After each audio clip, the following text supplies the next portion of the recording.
역대하 21장 12절로 15절까지 말씀. 성경으로 보실 분들은 구약성경 683쪽의 말씀, 역대하 21장 12절에서 15절까지 말씀입니다. 제가 봉독해 올립니다. 선지자 엘리야가 여호람에게 글을 보내어 이르되, 왕의 조상 다윗의 하나님 여호와께서 이같이 말씀하시기를, 내가 내 아비 여호사밧의 길과 유다 왕 아사의 길로 행하지 아니하고 오직 이스라엘 왕들의 길로 행하여 유다와 예루살렘 주민들이 음행하게 하기를, 아합의 집이 음행하듯 하며 또 내 아비 집에서 너보다 착한 아우들을 죽였으니 여호와가 내 백성과 내 자녀들과 내 아내들과 내 모든 재물을 큰 재앙으로 치시리라. 또 너는 창자에 중병이 들고 그 병이 날로 중하여 창자가 빠져나오리라 하셨다 하였더라. 아멘. 오늘 이 말씀 가지고 경고의 무딘 자에게 닥친 최후라는 제목으로 함께 말씀을 나누길 원합니다. 엘리자베스 파렐리라고 하는 분이 쓴 책 중에 행복의 경고라는 책이 있습니다. 이 책에 나오는 말 중에 하나가 낙원 증후군이라고 하는 이 말이 있어요. 우리를 행복하게 해줄 것이라고 하는 그 믿는 것, 우리를 저것만 있으면 우리를 행복하게 해줄 것이라고 하는 믿는 것들이 우리를 행복하게 해주는 것이 아니라 오히려 우리를 더욱더 불행 가운데 빠뜨리는 것, 이것을 우리가 낙원 증후군이라고 이야기하죠. 예를 들면 이런 겁니다. 로또에 당첨된 후에 내가 일하지 않아도 되는 삶이구나. 그런데 나중에 일이 없이 아무것도 어디 갈 데도 없고 반겨주는 데도 없고 내가 일할 것이 없다라는 것 때문에 오히려 우울증에 빠지는, 로또가 됐기 때문에 나는 행복 시작이야, 이제 불행 끝, 이렇게 이야기했는데 실제로는 너무나 우울한 이러한 것을 우리가 이야기하죠. 우리가 성공을 이룬 사람이 나중에 이게 뭐지? 내가 이러려고 성공했나? 라고 하는데 다가온 허무감, 이것이 낙원 증후군이라 이렇게 이야기합니다. 그래서 이런 낙원 증후군에서 일어나고 있는 몇 가지 이 증상이 있어요. 행복 강박증이라는 게 있습니다. 그래서 우리는 끊임없이 행복해야 된다. 이 강박에 시달리다 보니까 결국에는 타인의 삶과 비교해서 자신의 행복을 평가하는 그런 가운데 계속해서 그 강박감에 시달리는 거예요. 나는 행복해야 된다라고 하는 것이 오히려 자신을 불행하게 만드는, 또 물질적인 어떤 풍요만 있으면, 돈과 외모, 사회적인 성공, 이런 것만 있으면 내가 행복할 거야 라고 하지만 오히려 그 만족을 잃어버리는, 어쩌면 외모지상주의에서 끝이 없잖아요. 우리가 돈이라고 하는 것이 끝이 없다는 게 특징이에요. 아무리 돈을 많이 가져도 돈의 끝은 없어요. 성공도 마찬가지죠. 성공의 끝이라는 게 어디 있어요? 더 큰 성공이라는 게 있잖아요. 이러다 보니까 계속해서 진정한 만족이라는 것을 잃어버리게 되는, 이게 이제 어떻게 보면 물질적 풍요의 함정이죠. 여기에 빠지게 되면 낙원 증후군에 빠지게 돼요. 우울증과, 그리고 계속되는 이런 자신의 이런 추구 속에서 결국에는 공허함에 빠지게 되는 것을 보게 되죠. 또 하나, 행복 불감증이라는 거예요. 지나친 행복의 어떤 추구, 이것은 결국에는 소소한 일상의 기쁨을 잃어버리게 되는 것이죠. 이런 것들이 우리가 낙원 증후군에서 나오는 일들이죠. 그래서 행복을 경고하는 거예요. 행복의 경고. 엘리자베스 파렐리는 결국 우리에게 행복의 경고를 들어라. 행복을 추구할 때 일어나는 그 역설들을 너희가 들어라. 그래서 성경은 우리 가운데 말씀해요. 우리의 삶의 분명한 목적은 행복이 아니라 거룩이다. 하나님께서 우리 가운데 거룩한 자를, 그러니까 우리 가운데 거룩을 목표로 하는 자들에게 하나님께서 복을 주시는데 그게 행복이죠. 행복은 우리가 추구해야 될 것이 아니라 하나님의 선물이다. 우리가 거룩을 추구하는 자들에게 하나님께서 주시는 그 복이 행복이지, 우리가 행복을 추구한다고 해서 행복이 우리 가운데 다가오는 게 아니다, 이렇게 말씀하고 있는 거예요. 그러니까 행복의 경고, 이 낙원 증후군에 빠지지 않기 위해서는 행복의 경고를 우리가 귀담아 들어라 라고 이야기하거든요. 마찬가지 오늘 하나님의 경고를 듣지 않았던 한 사람의 이야기가 나와요. 우리가 생각할 때는 야, 내가 행복한데 하나님을 버린다고 해서 우리 가운데 무슨 일이 생길까? 하나님이 없으면 어때? 돈만 있으면 되지. 하나님이 없으면 어때? 성공하면 되지. 우리가 이런 생각이 우리 가운데 밀려올 수 있어요. 그래서 하나님이 아니라 성공이고 하나님이 아니라 행복이다, 이렇게 우리가 생각하는 것이죠. 방향을 바꿔요. 하나님을 향하여 나아갔던 우리의 마음이 이제 방향을 틀어서 행복으로 바꾸고, 방향을 틀어서 성공으로 바꾸고, 방향을 틀어서 돈으로 바꾸죠. 그런데 이렇게 하나님을 버릴 때 찾아오는 이 엄청난 후폭풍, 이것에 대해서, 하나님의 경고에 대해서 많은 사람들이 귀를 기울이지 못하는 것을 보게 돼요. 우리가 하나님께서 잠언 8장 17절의 말씀에 보면 하나님을 찾는 자는 반드시, 하나님의 약속이에요. 하나님을 찾는 자들은 반드시 하나님께서 그를 만나 주신다. 하나님을 찾는 자들은 반드시 만나 주신다. 그래서 이렇게 말씀해요. 잠언서 8장 17절에 나를 사랑하는 자들이 나의 사랑을 입으며 나를 간절히 찾는 자가 나를 만날 것이라. 나를 간절히 찾는 자가 나를 만날 것이라, 이렇게 말씀하세요. 근데 우리가 이 말씀을 좋아하지만 이 경고에 대해서는 우리가 귀 기울이지 못해요. 민수기 14장 43절의 말씀이에요. 여호와께서 너희와 함께하지 아니하시리라. 누구에게? 여호와를 배반하는 자에게. 그래서 하나님은 여호와를 배반하는 자에게 반드시 하나님도 그를 버리시리라. 하나님을 버린 자를 내가 그도 버리리라, 이렇게 말씀하셨어요. 우리가 믿음도 아닌 것이 억지 같은 주장이 있잖아요. 내가 아무리 하나님을 버려도 하나님은 결코 나를 버리지 않으신다. 이거는 믿음이 아니에요. 하나님은 우리 가운데 분명히 경고로 말씀하셨어요. 하나님을 배반하고 하나님을 버린 자는 하나님께서도 그를 버리신다. 하나님은 자유의 하나님이세요. 주권의 하나님이세요. 그분이 우리의 모든 토기장이세요. 그분이 무엇을 만들든지 만들다가 잘못된 것을 얼마든지 버릴 수 있는 자유가 있으신 분이시죠. 주권이 있으신 분이세요. 그분이 말씀하십니다. 우리가 하나님을 버리면 하나님도 우리를 버리리라. 이 경고, 야, 하나님은 우리를 버리지 않아. 이 맹신, 이스라엘이 그랬잖아요. 이 맹신에 빠진 거예요. 하나님은 이 맹신에 사로잡힌 신앙을 믿음이라고 말씀하지 않으세요. 그래서 이렇게 말씀하는 거예요. 하나님의 경고를 깊이 새겨 듣는 자가 되라 라고 말씀하세요. 예레미야 2장 19절의 말씀에 보면 이런 말씀이 있잖아요. 내 하나님 여호와를 버림과 내 속에 나를 경외함이 없는 것이 악이라.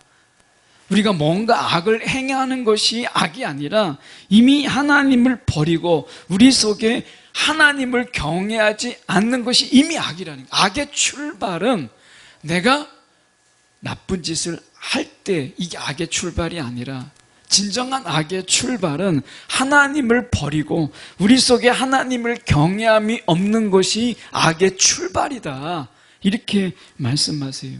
그리고 찾아오는 게 무엇이냐? 하나님을 버리고 하나님을 경외하지 않는 그 빈자리, 그 속에 예레미야의 경고가 있어요. 고통이 찾아오리라 말씀하시는 거. 오늘 말씀에 돌아와서 보시죠. 오늘 말씀에 보면 이렇게 말씀합니다. 15절의 말씀에 보세요. 하나님이 그에게 고통을 주시는데 너는 창자에 중병이 들고 병이 날로 중하여 창자가 빠져나오리라. 2년 동안 이 병을 알아요. 2년 동안 여호람이 하나님의 경고를 무시하니까 이 중병이 들어요.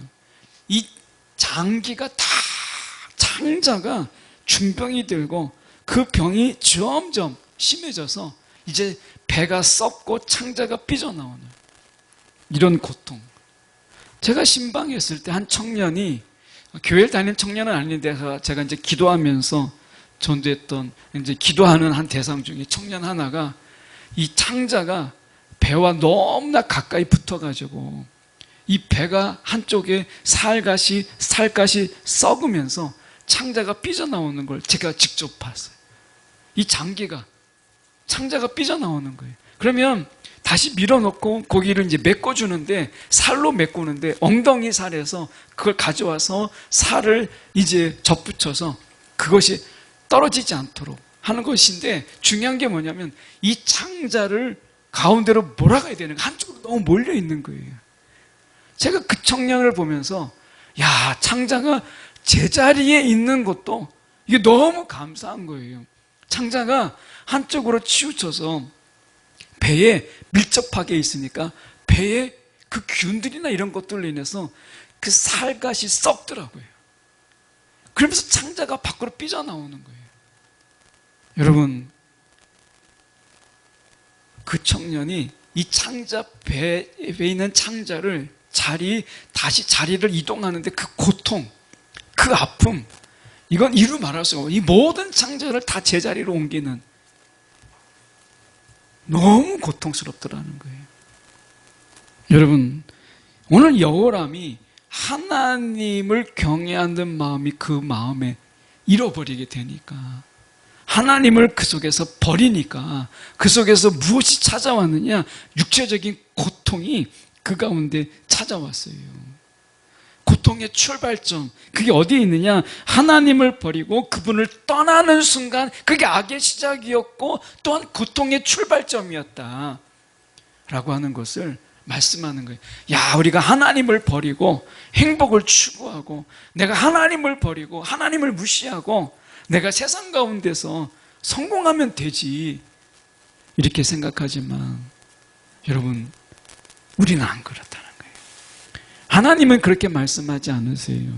하나님을 버리면 우리 가운데 불행이 시작되는 거예요. 그래서 오늘 이 여호람이 한 짓을 보세요. 12절의 말씀에 보면 이렇게 말씀합니다. 내 아비 여호사밧의 길과, 이 여호사밧은 뭐예요? 종교개혁했잖아요. 산당을 다 제거하지는 못했지만 여호사밧이 이 종교개혁을 했던, 하나님의 길을 따랐던 깊은 기도의 체험 속에서 그가 이제 하나님만을 내가 정말 따라야 되겠다 했던 게 여호사밧이에요. 아사왕, 이 아사왕의 길로 행하지 아니하고 여호사밧과 아사의 길, 어떻게 보면 모범이 될 만한 신앙적인 어떤 길을 열어준 이 여호사밧과 아사의 길로 가지 아니하고 그들이 이스라엘, 북이스라엘 왕들의 길, 13절의 말씀에 보면 그들이 이스라엘의 왕들의 길로, 북이스라엘 왕, 하나님을 무시하고 경제적인 부흥과 그리고 나라가 잘 살면 된다 라고 하는 이런 정책 방향을 가졌던, 하나님은 필요 없어, 나라가 잘 살면 돼, 나라가 부강해지면 되는 거지, 무슨 하나님이 필요해 했던 나라가 북이스라엘이에요. 근데 하나님께서 말씀하시잖아요.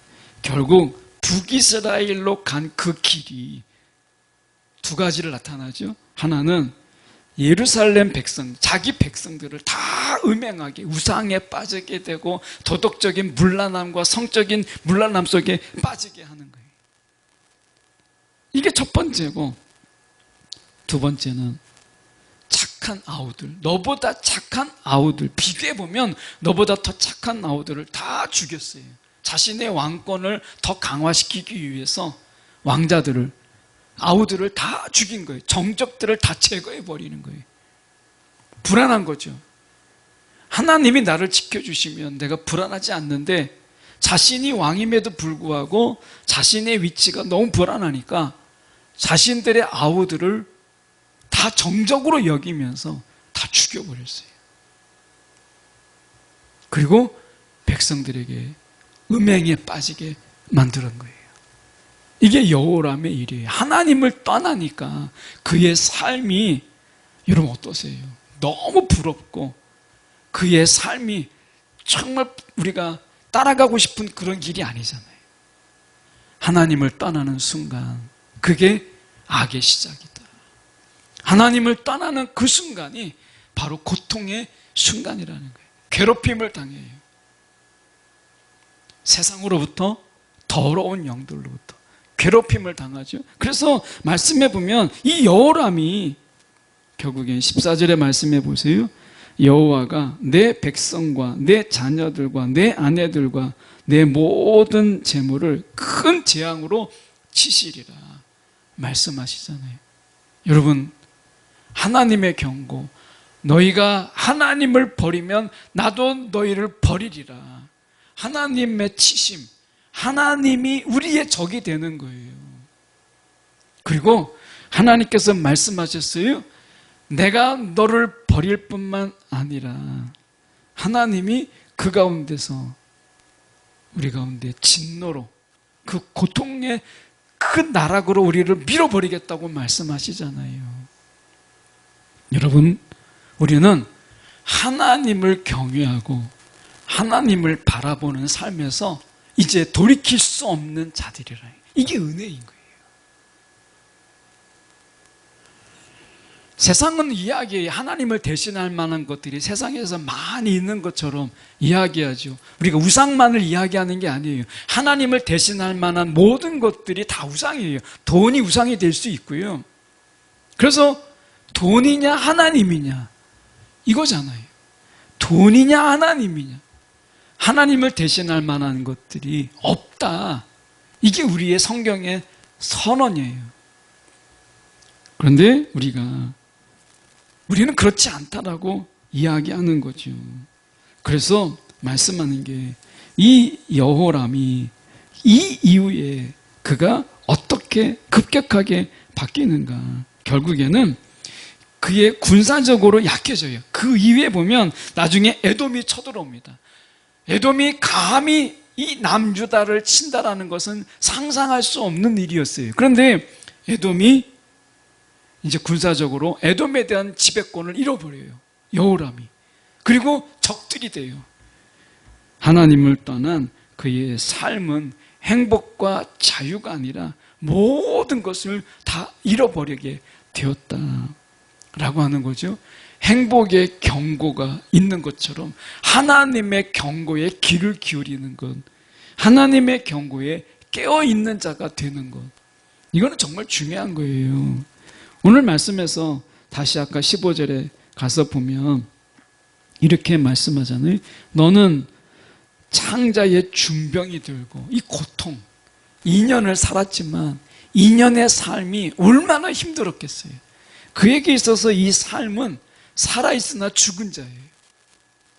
오늘 우리의 삶 속에서 하나님을 떠난 어떤 행복의 추구도 결코 행복할 수 없다라고 하는 것을 말씀하고 있는 거예요. 행복은 하나님의 선물이다 라고 하는 것을 분명히 말씀하죠. 그러면서 12절에 저희가 가서 다시 볼까요? 12절에 이렇게 말씀하세요.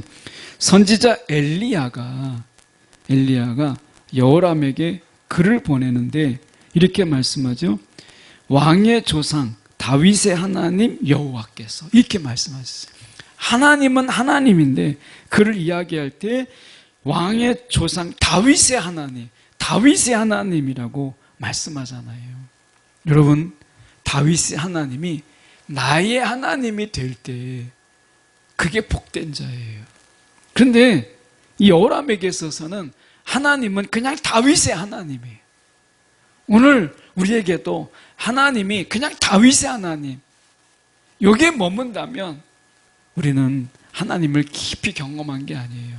여러분, 우리는 거룩한 욕망이 필요한데 그 다윗의 하나님이 오늘 나의 하나님이 되어주시기를 바라는 이 거룩한 욕심이 우리 가운데 필요한 거예요. 다윗의 하나님 되신 분이 이 시간 나의 하나님이 되어 주시옵소서.